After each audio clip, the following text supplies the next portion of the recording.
Bom dia, boa tarde ou boa noite, conforme seja o horário que estejam me ouvindo. Dando sequência à série de palestras promovidas pela Casa de Fabiano, hoje nós vamos trazer aqui, mudando um pouco a temática das últimas semanas, vamos nos ater um pouco mais à doutrina, ao Consolador Prometido, né? Aqui trazendo uma leitura de Allan Kardec, do livro O que é o Espiritismo. Esse livro, ele era como se fosse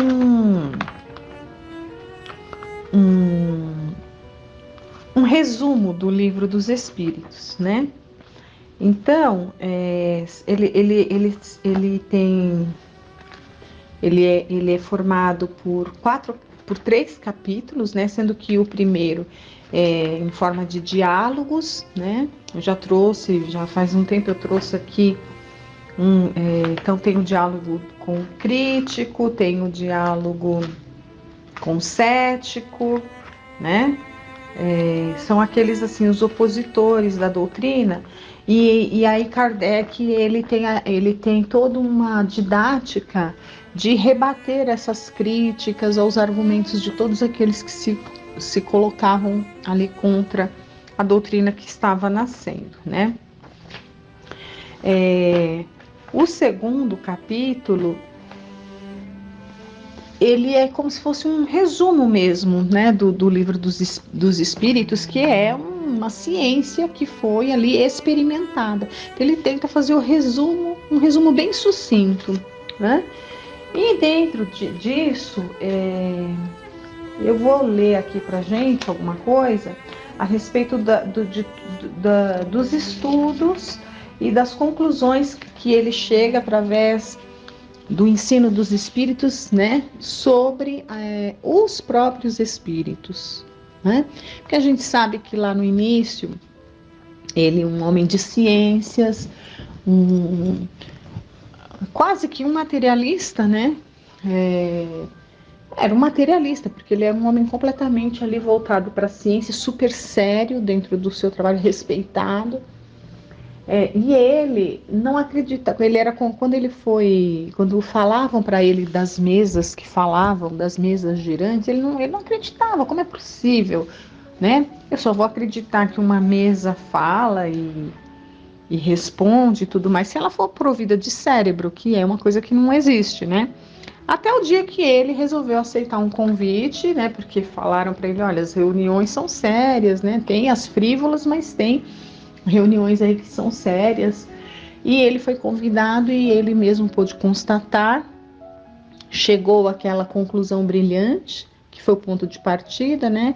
Que um efeito inteligente, que se todo efeito provém de uma, né?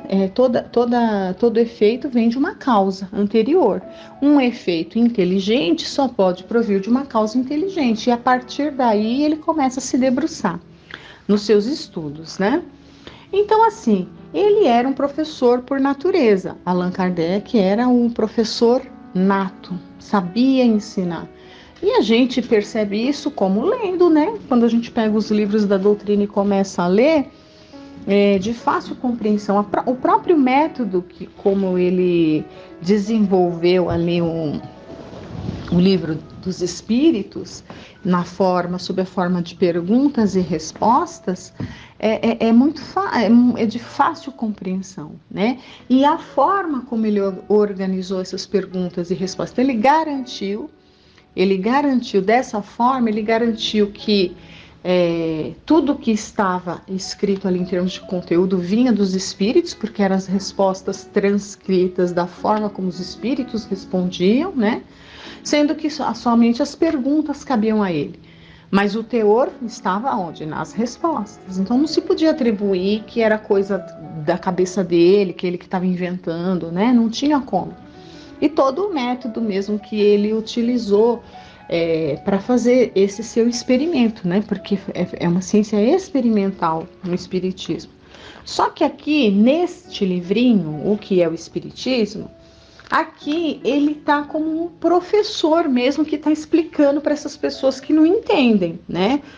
Os críticos, os curiosos, aqueles que não, né? Enfim, aqui neste livro ele está dando aula. E aqui, como que está aqui? Aqui ele vai falar dos espíritos, só que não na forma de perguntas e respostas.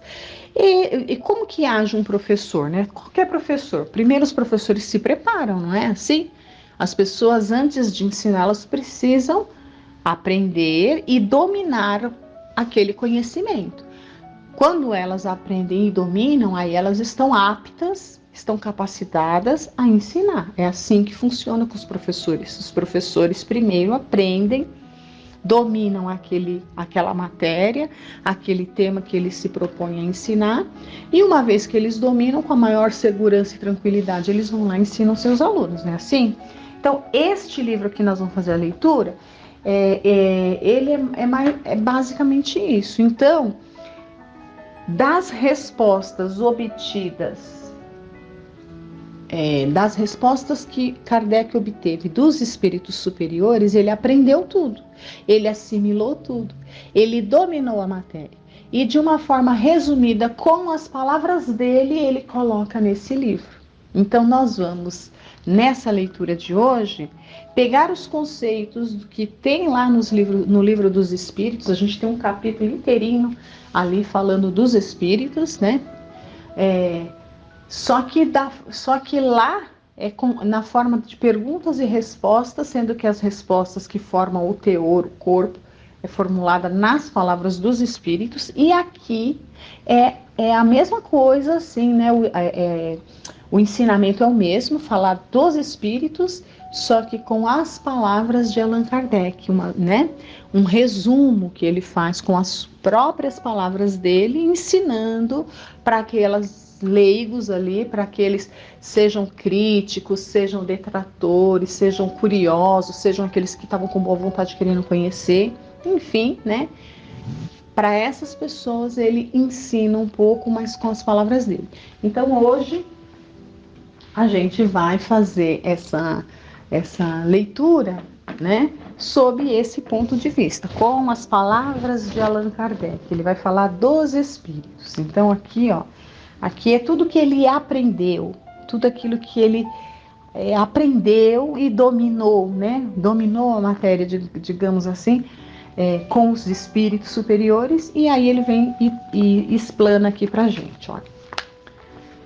Os espíritos não são, como frequentemente se imagina, seres à parte da criação. Então, geralmente a gente pensa que os espíritos têm nada a ver com a humanidade aqui, né? Com a criação de Deus. São almas daqueles que viveram sobre a terra ou em outros mundos, despojados de seu invólucro corporal.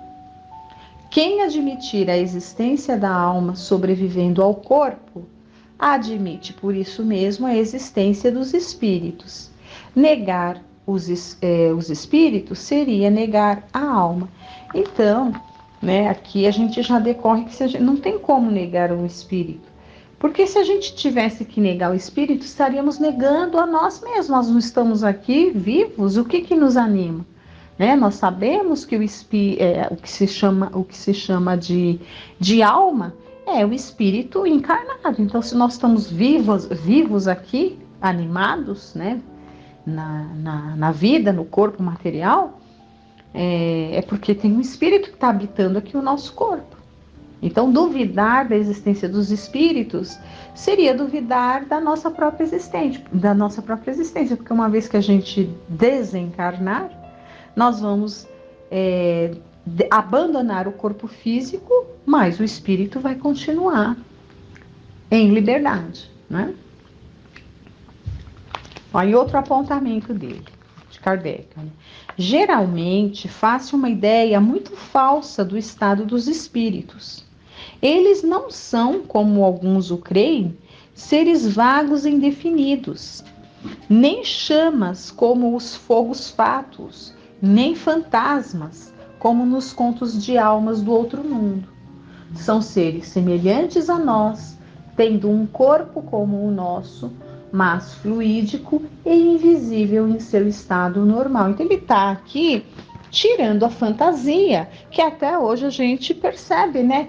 No cinema, enfim, no mundo,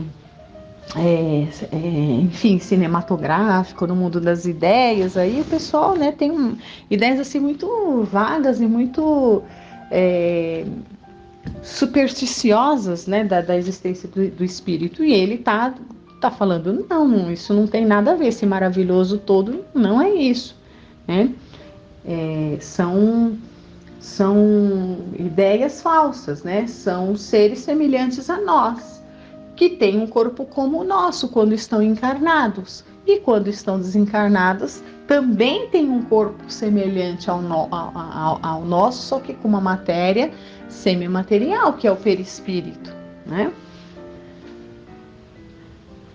E ele continua, olha, quando a alma está unida ao corpo durante a vida, ela tem um duplo envoltório, um pesado, grosseiro e destrutível, que é o corpo, ó, destrutível, então a morte destrói, né?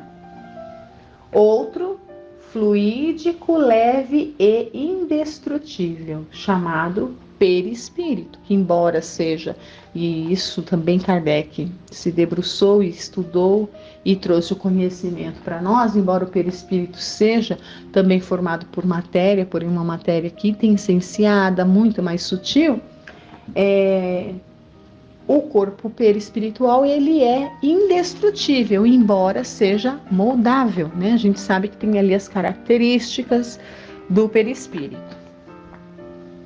Há, pois, no homem 3 coisas essenciais.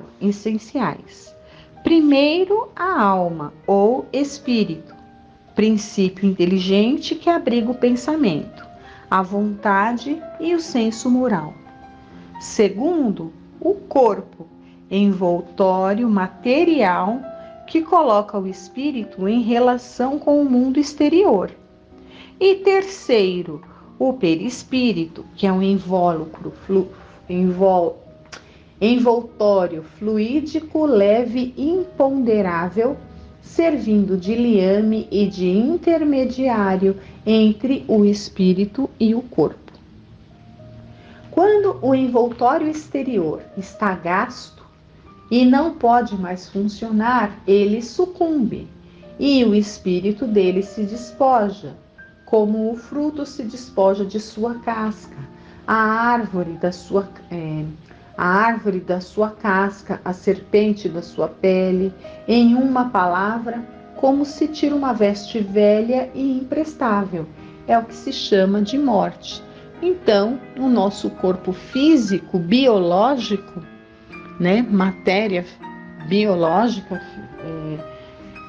aqui do planeta Terra, um corpo material, esse corpo, ele uma hora vai ser destruído, né, por qualquer causa aí que seja, uma hora a morte vai atingir, né, e aí quando isso acontece, o espírito se torna livre.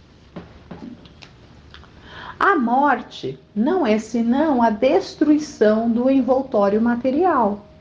A alma abandona esse envoltório como a borboleta deixa sua crisálida. Contudo, ela conserva seu corpo fluídico ou perispírito. Então, uma vez que ocorre o fenômeno morte, né, o espírito vai ficar livre. Mas ele vai ficar livre como que ele vai ficar livre? Ele vai ficar livre utilizando-se daquele corpo intermediário que a gente leu aqui, que é aquele que é o intermediário entre o corpo material e o espírito, que também é uma matéria, porém mais sutil, que é o perispírito, que vai inclusive dar a forma que melhor aprouver ali para o espírito, né? A forma, a aparência. A morte do corpo livra o espírito do envoltório que o amarrava à terra e o fazia sofrer. Uma vez liberto deste fardo, ele não tem mais que seu corpo etéreo, que lhe permite percorrer o espaço e transpor as distâncias com a rapidez do pensamento. Esse deveria, né, ser essa é a forma natural do espírito num nível X ali de evolução. Obviamente que a gente percebe que quanto mais os espíritos são atrasados e são mais presos à matéria, maior dificuldade de saber usufruir dessa liberdade que lhe é própria, ele vai ter, vai demorar um tempo maior. Tá? A união da alma do perispírito e do corpo material constitui o homem. Então, o homem é a união desses três elementos, né? Alma, perispírito e corpo material. E ele está falando alma porque é uma designação que Kardec deu para falar do homem encarnado, né? Então, o espírito encarnado ele chama de alma. E o espírito, quando não está encarnado, né? Está lá no mundo espiritual, ele chama só de espírito. Por isso que aqui neste parágrafo, quando ele quer tratar do homem encarnado, ele chama de alma. E ele vai falar disso aqui, olha. É uma nota, olha. A alma é assim um ser simples, o espírito um ser duplo e o homem um ser triplo. Seria, pois, mais exato reservar a palavra alma para designar o princípio inteligente e a palavra espírito para o ser semimaterial formado desse princípio e do corpo fluídico. Mas, como não se pode conceber o princípio inteligente isolado de toda a matéria, nem o perispírito sem estar animado pelo princípio inteligente, as palavras alma e espírito são usualmente empregadas indiferentemente uma pela outra. É a aparência que consiste em tomar a parte pelo todo, da mesma forma que se diz de uma vila que ela é povoada por tantas almas, um povoado de tantas casas, mas filosoficamente é essencial diferenciá-las. Então, essa é a diferenciação que ele faz. Ele coloca, é uma mera questão de palavras, então ele utiliza o termo alma para designar ao espírito enquanto encarnado e a palavra espírito para designar o espírito quando despojado da carne, né? Quando não está encarnado, quando está no mundo espiritual. Os espíritos revestidos de corpos materiais constituem a humanidade ou o mundo corporal visível. Despojados desses corpos, eles constituem o mundo espiritual ou mundo invisível, que povoa um espaço no meio do qual vivemos, sem disso suspeitar.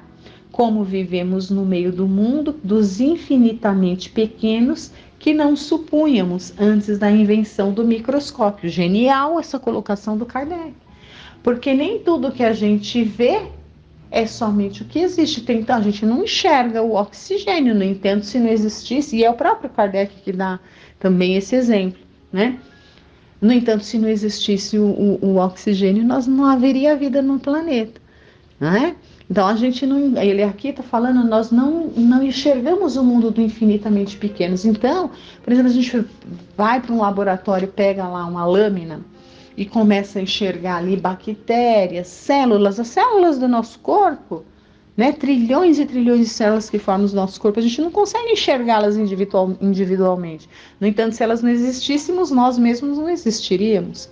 Então ele está dizendo o seguinte, não é porque a gente não enxerga os espíritos que eles não existem, porque geralmente o raciocínio simplista era esse, né? Aquilo que eu não vejo não existe, aquilo que não está sendo enxergado não existe, né? E ele está mostrando que nem tudo que se vê não é porque não existe. Os espíritos não são, pois, seres abstratos, vagos e indefinidos, mas seres concretos e circunscritos, aos quais não falta senão serem visíveis para se assemelharem aos humanos, de onde se segue que, em dado momento, o véu que os oculta pudesse ser levantado, e eles formariam para nós toda uma população circundante. Então ele está dizendo aqui, se fosse possível, assim, por um passe de mágica, alguma coisa, levantar esse véu e de repente todos os espíritos se tornassem visíveis, a gente ia levar um susto e sair se acotovelando com todo mundo, porque eles estão em toda parte, né? E nós estamos ali em constante interação, porém numa outra dimensão. Mas nós estamos, né, não estamos enxergando, assim como não estamos enxergando os vírus, as bactérias e as células, e também estamos interagindo ali com eles, né? Eu vou ler aqui só mais um trecho, porque já deu o horário, né, para ficar essas considerações, a gente ficar pensando a respeito do partir do princípio, né? Entender o que é espírito.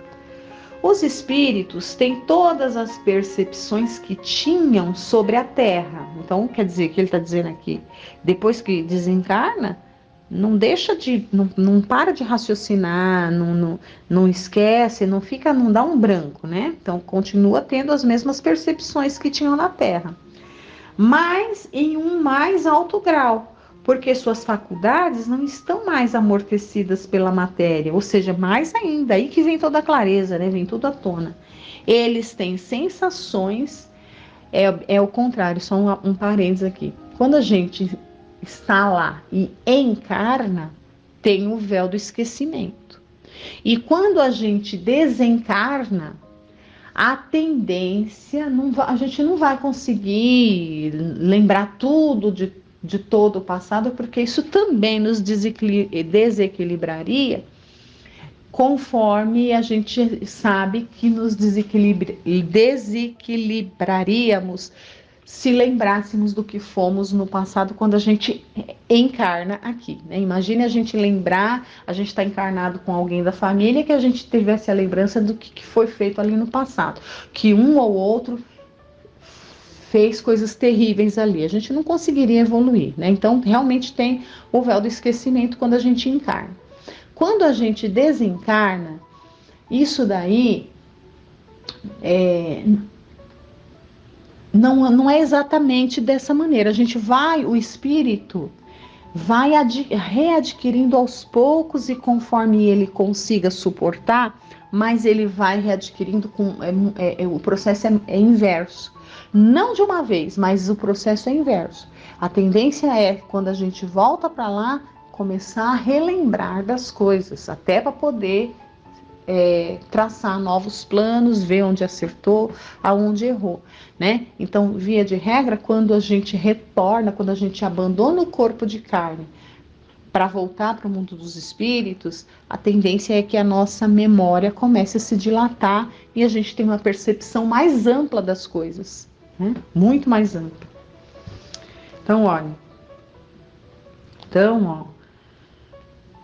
Eles têm, né? Ele está falando os espíritos, têm sensações que nos são desconhecidas, veem, ouvem coisas que nossos sentidos limitados não nos permitem nem ver e nem ouvir. Para eles não há obscuridade, salvo para aqueles cuja punição é de estarem temporariamente nas trevas, né?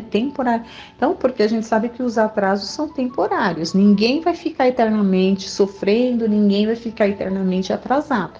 Fomos criados por Deus e para Deus, né? Então, à medida que a gente se aproximar de Deus, do nosso Criador, a gente sabe que os sofrimentos, a ignorância, as trevas, as dificuldades, tudo isso vai ficando para trás, né?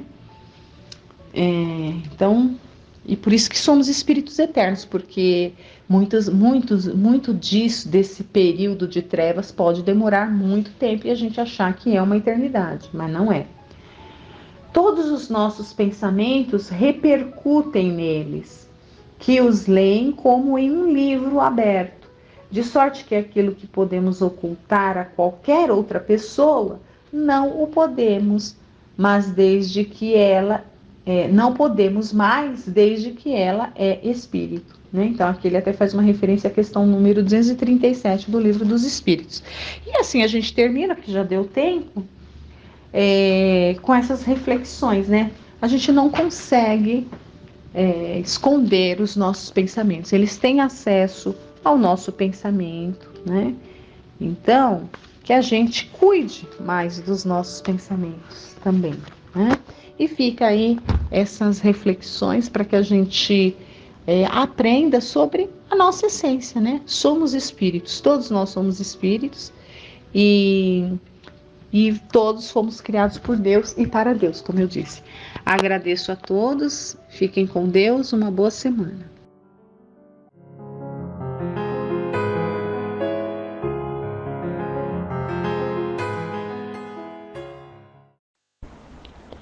Boa noite a todos, desejo que todos estejam bem.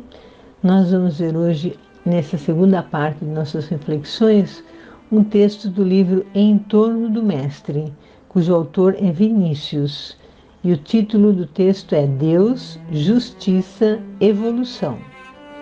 O que significa a evolução que os seres inferiores não envolvem para as espécies superiores? Onde a eficiência dessa lei eterna e incoercível, se os seres devem permanecer eternamente chumbados ao estado e às condições em que os conhecemos no momento atual? Não temos acaso para refutar aquela hipótese, o fato inconteste das profundas modificações verificadas entre os animais de hoje em comparação com os do passado? O mesmo gênero humano não escapa a estas alterações. Os homens, como os animais da atualidade, divergem dos homens e dos animais de outrora. Destes últimos, várias espécies desapareceram do teatro terreno, existindo apenas exemplares nos museus. Outras variedades há que existiram em épocas remotas e só lograram chegar ao nosso conhecimento através de vestígios fósseis.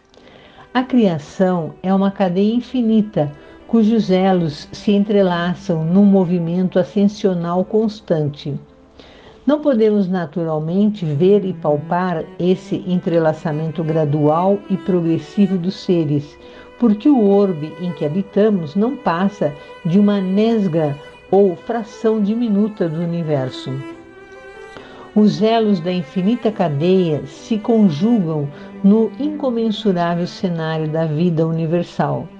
Podemos imaginar esse fenômeno, podemos concebê-lo, mercê de nossa inteligência e de nosso raciocínio, mas não nos é dado comprová-lo neste mísero recanto que ora nos hospeda. A escada de Jacó viu em sonhos quando, em caminho da Mesopotâmia, é a imagem fiel da evolução. Por essa escada, cujas extremidades se apoiavam, respectivamente, uma na terra, outra no céu, subiam e desciam os espíritos. A escada, com seus múltiplos degraus, alegoriza claramente as várias etapas do progresso que os espíritos vão galgando na conquista aurifulgente de seus destinos. A terra não está insulada no céu. Tudo na criação é solidário, como solidários são as células de nosso corpo. Mundos e sóis, planetas e astros, anjos e homens, animais e plantas, todas as modalidades de vida, da mais simples e rudimentar à mais complexa e elevada, sobe a escada maravilhosa da evolução, como hino triunfal que a natureza entoa à sabedoria infinita e ao amor incomparável de Deus. O grande naturalista Darwin, conquanto se mantivesse exclusivamente no terreno da biologia, averiguou a veracidade da evolução através das variadas espécies animais anatomicamente estudadas. Gabriel Delany, o pensador profundo, o espiritualista consumado em sua obra majestosa, Evolução Anímica, é o nome da obra dele, né? Firma com dados positivos o conceito, hoje indiscutível, do progresso de todos os seres numa empolgante peregrinação pela senda intermina do aperfeiçoamento. Wesley, protestante fundador da Igreja Metodista, era partidário da evolução.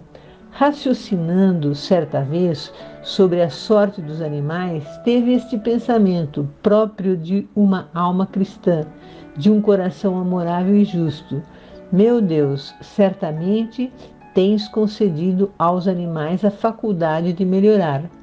Creio que eles não permanecerão no estado de inferioridade em que hoje os conhecemos. Ou seja, esse pensamento era desse representante, né, da Igreja Metodista, né? Então, com amor aos animais, né, com todos os seres que têm vida, então pensa-se que ele pode evoluir, né? É esse o pensamento dele e de muitos nos dias de hoje, né?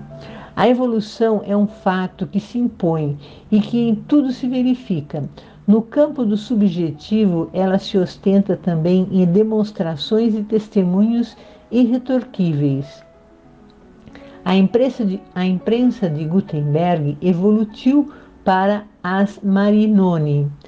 Essas máquinas admiráveis, verdadeiros prodígios da mecânica moderna.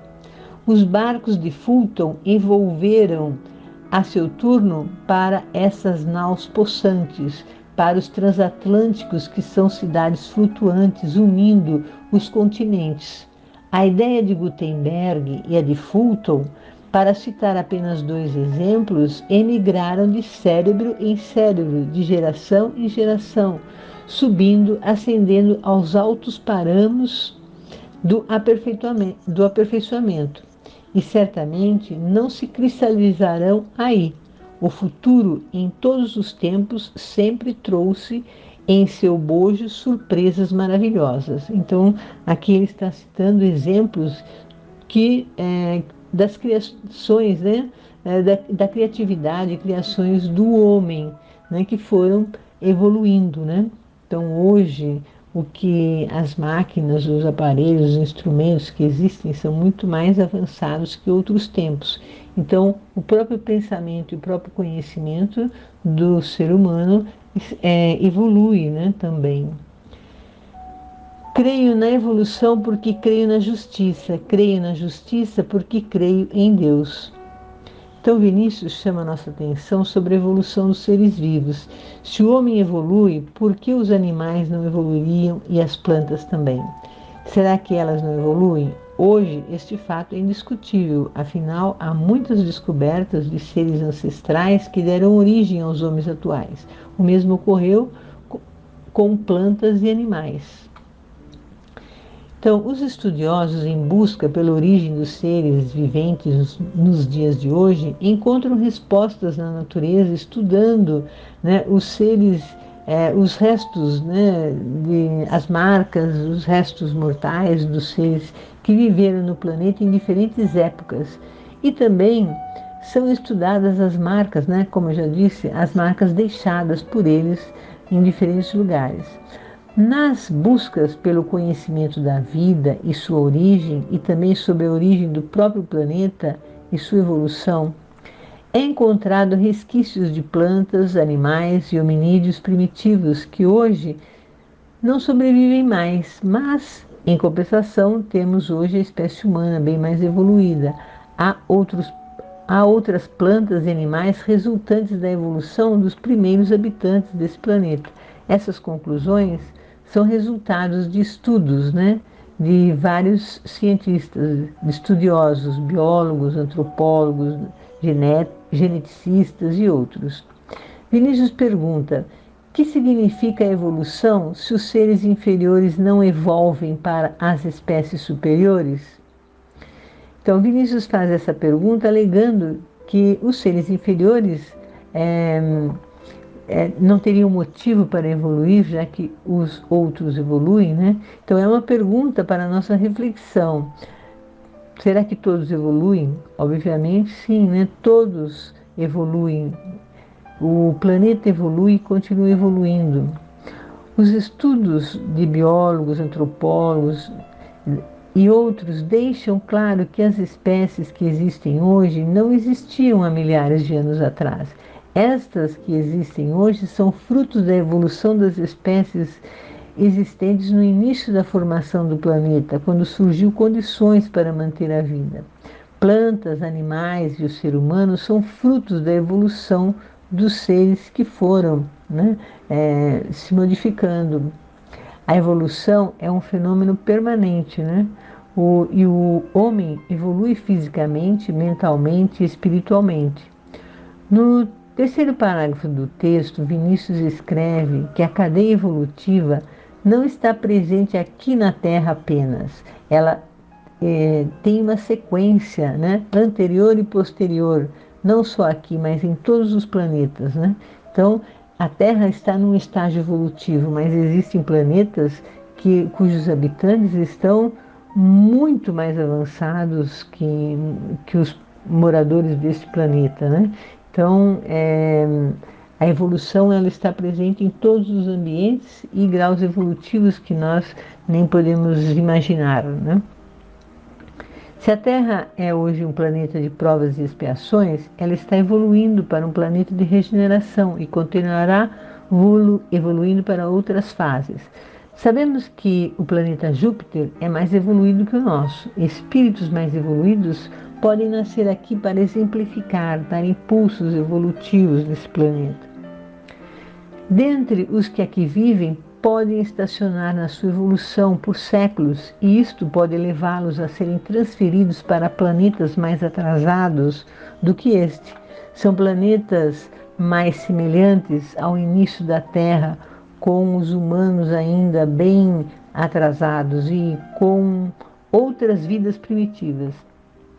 É como um recomeço, embora já tenham conhecimentos mais avançados, mas mal aproveitados quando estavam aqui na Terra. Então o espírito sente mais forte as dificuldades, ou seja, sofre mais porque reconheceram recursos, né? Aliás, conheceram recursos mais avançados e são obrigados a viver em um lugar mais primitivo. A vantagem para estes, apesar das dificuldades que criaram para si mesmos, podem mais cedo retornar ao seu planeta de origem se procurarem evoluir, promovendo o progresso deles e também aos nativos daquele planeta, que ainda, né, estão no início da evolução, do início da vida e do aprendizado, no início da civilização, finalizando. Nativos que não desenvolveram nenhuma tecnologia ou quase nenhuma, e talvez a comunicação entre eles são precárias. É o que ocorreu aqui no início do planeta Terra, quando os capelinos foram expulsos, né, do seu planeta e foram trazidos para cá. Isto aconteceu porque naquele planeta a maioria do povo estava vivenciando mais firmemente, praticando as leis divinas, mas haviam os rebeldes que perderam o direito de continuar vivendo no planeta de origem e foram trazidos para cá. Esses capelinos aqui deixaram marcas de sua presença, tais como as pirâmides, por exemplo, né? E certamente eles influenciaram na evolução daqueles mais primitivos que estavam começando, né, a evoluir como seres humanos, né?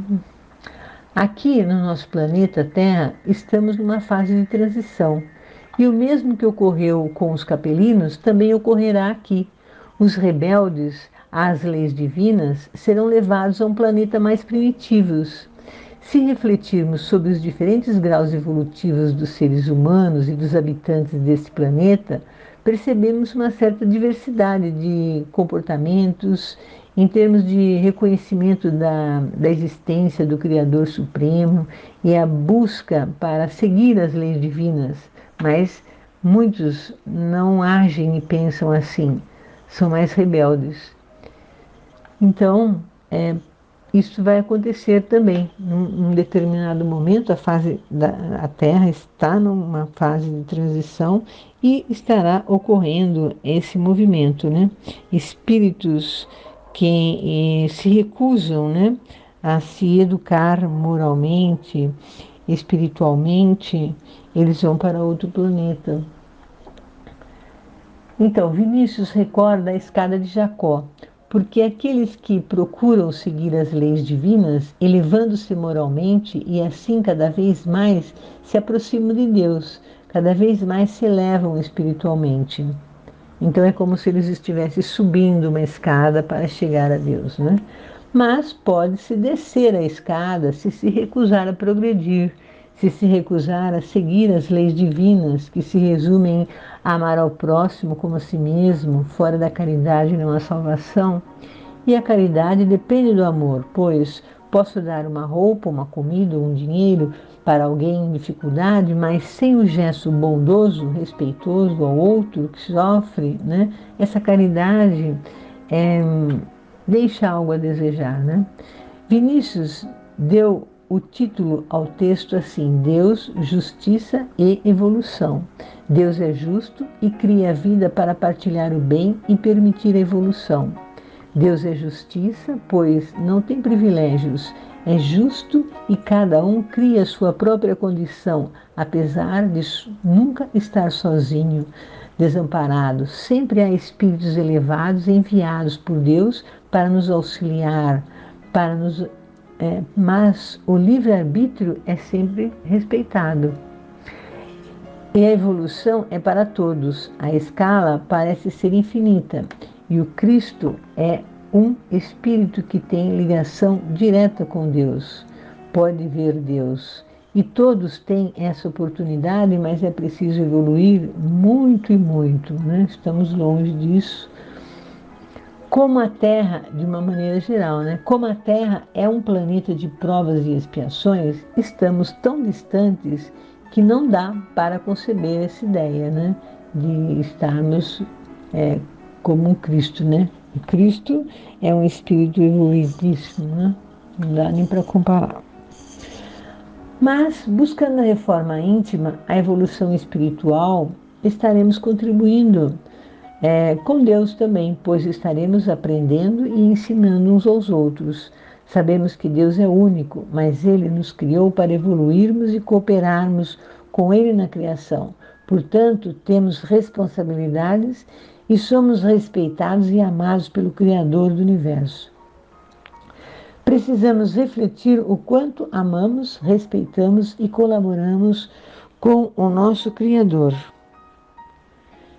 Então, finalizando essas reflexões, né, possamos nos conhecermos também, buscarmos o conhecimento de nós mesmos e o quanto progredimos nesses tempos, né, até os dias de hoje. Boa semana a todos.